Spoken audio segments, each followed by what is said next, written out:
Got another story from the comments. This one was shared by Internet XXX Gamertag in the comments of the God Is That You video. Thanks, bro. My dad buys some property out in Colorado from his friend. Middle of nowhere in the mountains. Nothing but dry grass, tumbleweeds. Nearest neighbor is a good mile or two off, just barely on the horizon.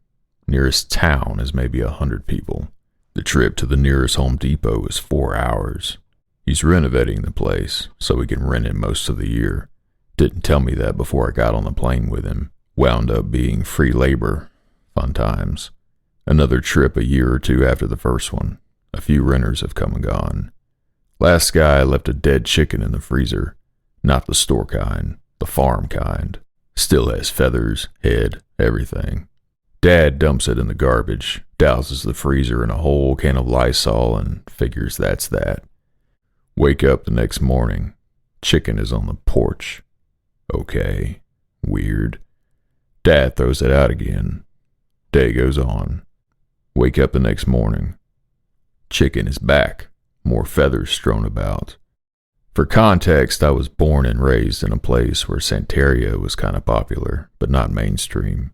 Seemed sort of like witchcraft. Only working theory as to why a guy would leave a feathered dead chicken in the freezer was it was originally for some ritual or something. Get even more spooked as a result, but still mostly just confused. Go out to breakfast with some local relatives. Tiny little restaurant.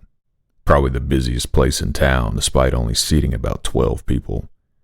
Guy walks in, looks like some stereotypical old-timey undertaker.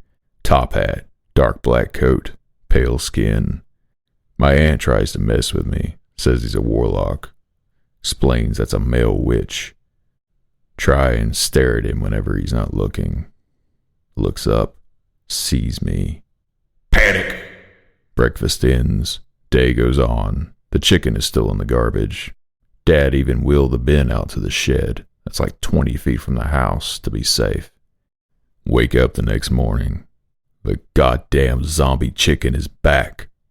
Convinced the warlock hexed us. Starts screaming hysterically. Dad rushes out, looks around a bit, points to a German shepherd walking off in the distance. It was just the neighbor's dog. That's why more chunks of it were missing each time it came back. Old bastard was just hungry. Seems logical. Cling to the explanation. Realize years later, the shed had a locked door between it and the outside.